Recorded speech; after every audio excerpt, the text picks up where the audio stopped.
Hello and welcome. How are you guys doing today? Kamusta kayo mga kapatid kong star viewers? Welcome back. So, audio muna tayo mga kapatid ha. Kayo na lang po ang umitindi dito. Huwag po tayong bitter. And collective reading po ito mga kapatid. Kunin nyo lang kung saan kayo naayon. Kung hindi naman para yun sa iba. Sa mga mahina yung volume, paki-bluetooth na lang po mga kapatid ang inyong mga gadgets sa ibang mga gadgets like headphones, no? Or speaker siguro. Like again guys, ingat po kayo palagi and thank you sa lahat ng mga tumatangkilik dito. And sa lahat ng mga sumasbaybay, salamat po sa inyong lahat. Thank you talaga, no? So yeah, this reading is meant to find you. So something big, magic is about to happen for you. A blessings na ibibigay ng universe para sa inyong mga kapatid. We have here the Magician and Three of Cups.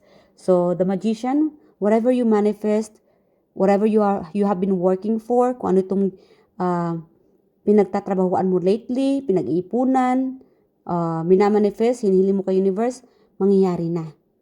Okay? May pagtutulungan dito, an ancestors, loved ones from heaven or friends ay nagtutulungan para makamit mo ito or maabot mo ito or matanggap mo ito.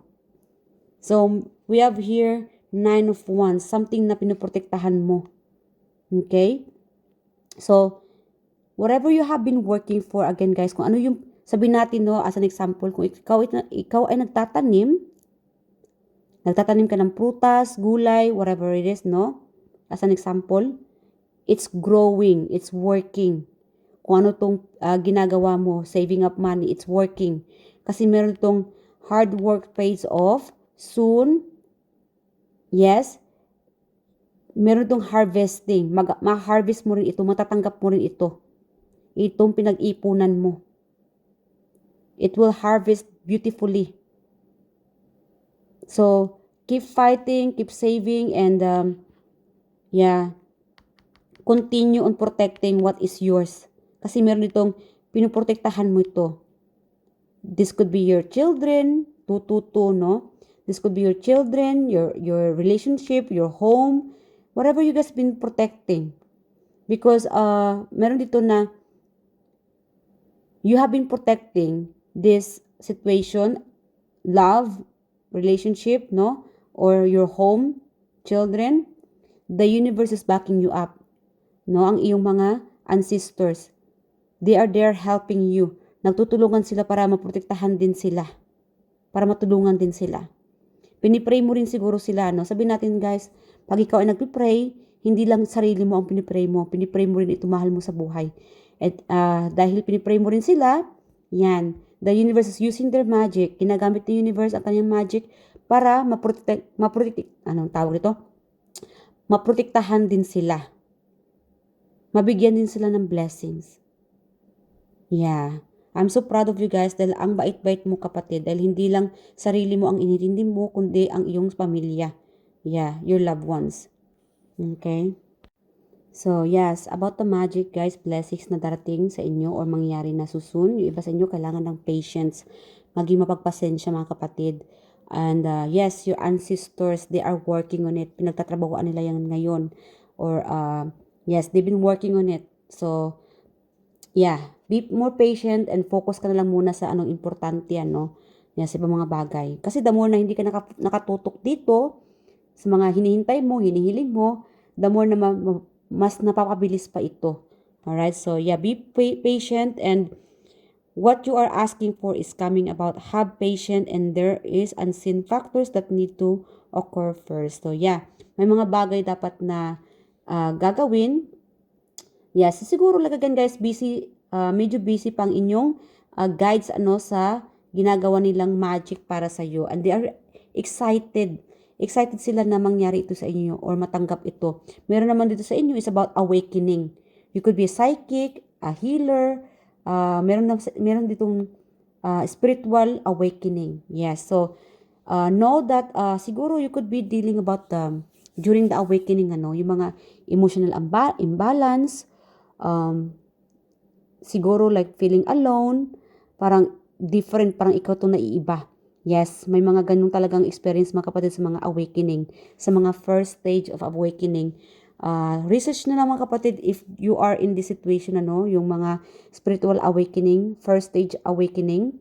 That could be your situation at this moment. Like again guys, makakaraos ka din dyan. Kunting tiis lang. Tiis ganda mga kapatid.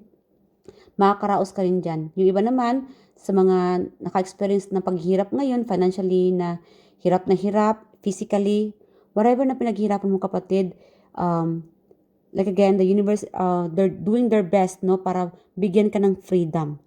Freedom from a toxic relationship, toxic friendship, or toxic career, work. Makakaraos ka rin dyan, makakalabas ka. Like again, patient needed. Dahil, like again guys, yung tulong ni universe, gagamit yan sila ng ibang mga tao. Para yung mga tao yun, sila yung mismong tutulong sa iyo. Dahil sila ay pinadala ni universe para ikaw ay matulungan. So, hintayin mo lang kapatid, huwag lang po tayong atat at huwag masyadong mag-expect na agad-agad, It takes time yung iba dito. Again, meron naman itong The Hermit. Okay, so, yung iba sa inyo dito, you don't know, hindi mo alam kung saan mo ito mahanap. Whatever you guys been looking for love, friendship, career, or it could be you yourself, hindi mo alam kung anong gusto mo, saan ang gala mo. May mga plano ka siguro na may pupuntahan ka, pero ang daming plano pero walang nangyari. Like again, ang gusto ni universe dito mga kapatid is focus ka muna, Focus ka ano mas importante. So, dapat may kung ano yung mga plano mo mga kapatid, dapat may mga listahan ka. Ano yung number 1 na priority, number 2 priority, tuloy. Kasi meron dito marami kang plano, kaya lang sa mga plano mo, nahihirapan kang pumili. Nahihirapan ka dito kung alin yung unang gawin. Kasi nga, distracted ka. So, mag-meditate mga kapatid, listen to yourself, mag-pray ka, connect yourself to divine universe and to your ancestors.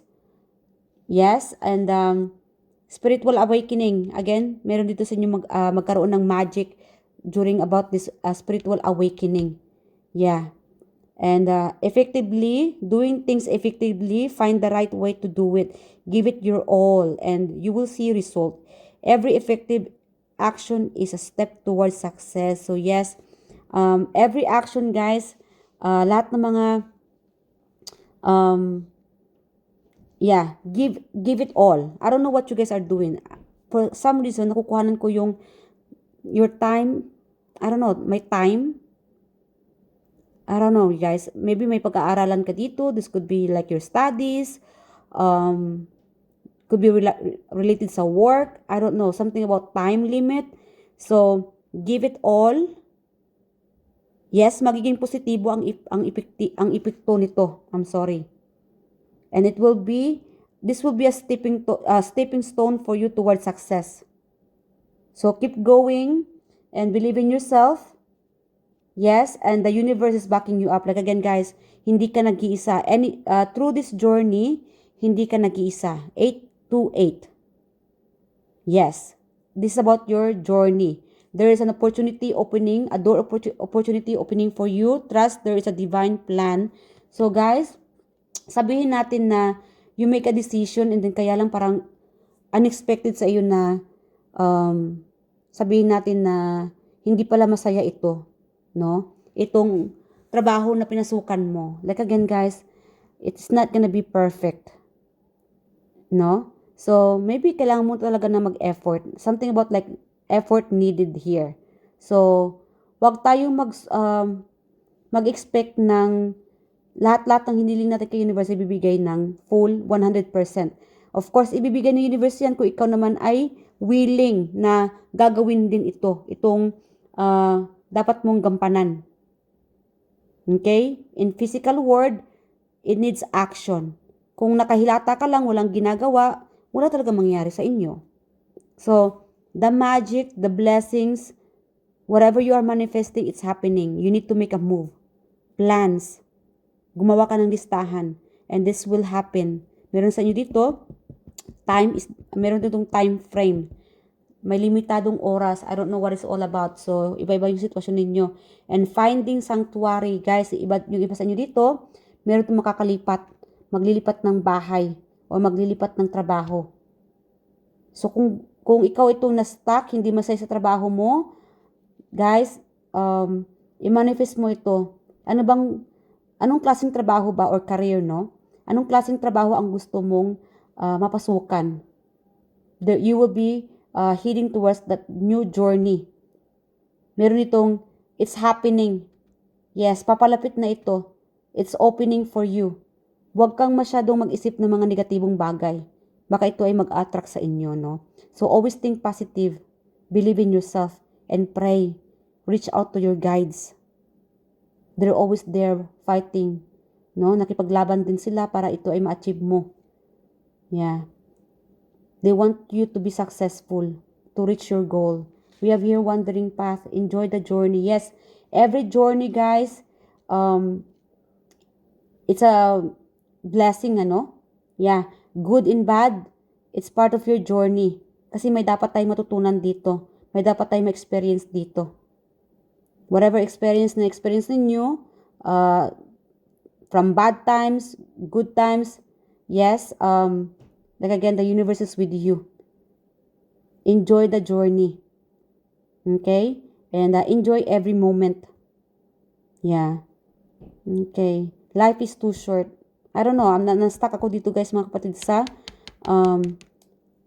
time. Yeah, oras. Like again, oras na, mga kapatid, to make a move. Oras na para isakatuparan itong pangarap ninyo. So that is a deep message for you guys, mga kapatid, that this is the right time. It's time to make a move. It's time. So the universe used their magic to open the door.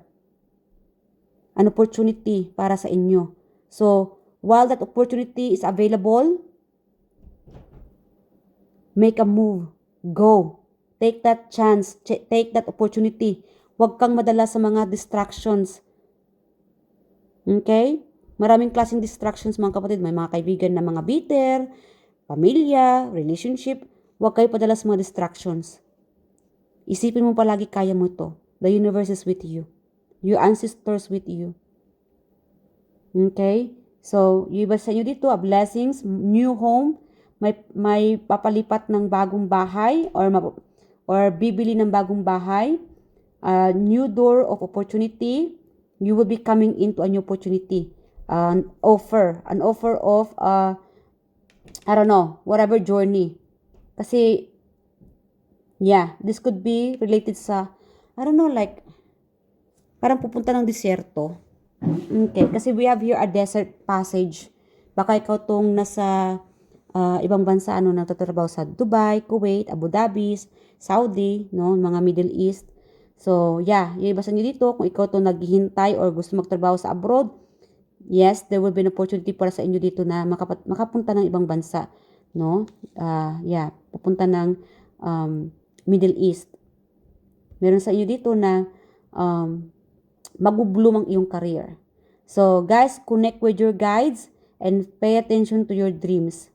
So, we have here expectation, love, or other happiness lurks just around the corner. It will be something much better than in your wildest dreams. A rare opportunity, an exciting encounter with like-minded people will exceed your expectations. So, yes, expectation about love. Yes, that could be a magic, a blessings na darating sa inyo. So, again, guys, a door of opportunity is opening for you. New home, new journey, career, love, and transformation sa iyong sarili, and soul transformation, awakening. That's the magic na mangyayari sa inyo. Alamin natin yung zodiac sign bago mag-end ng ating reading. Meron naman dito, guys, a friendship, no? A magic of friendship. You will feeling love. Yeah. May pagtutulungan sa friendship dito. So, yes, the universe probably use your friends to help you out whatever situation na makaharap ninyo, mga kapatid. Spirit angels. So, guys, always connect with your spirit guides. Magpasalamat palagi. Mag-reach out kayo sa kanila, ang inyong ancestors, and to the universe, Panginoon, yung guardian angel din ninyo. So, we have here yes, from the third party, if you have been, kung ikaw itong naging biktima ng third party, then the universe will get rid of, tatanggalin ng universe itong mga puot, no? Moving, yes, moving on. Like again guys, makapag-move on ka na, after the third party, there will be new person na darating. Like again, new love. Siya itong papalit sa iyong, I don't know, papalit para matanggal itong puot, sakit, yes, or from the past. Meron naman dito sa inyo, moving from a new relocation of career, a different country, or house, or apartment. Okay? What else pa? So, we have friendship, like again, friendship, and Gemini, June, twins. Yes, ang iyong soulmate, could be soulmate twin flame. Yeah, maybe minamanifest mo siya. Okay, you will be meeting this twin flame, yung iba dito, Gemini, sometime June. Okay. And January, Capricorn. Okay. So we have your January, Capricorn, moving, friendship, and Gemini. At meron tayong third party. So this third party will be removed, no? Tatanggalin ito ng universe. Itong mga taong pasakit, no? Yes, itong mga backstabber, betrayal. Yes, the universe will help you to move forward. Even though you will be walking away by yourself, you are not alone. The universe is with you. Huwag tayong matakot and be strong, be more patient. Okay, so hanggang dito na mga kapatid. I love you guys and enjoy your journey. And thank you po sa inyong lahat. Bye!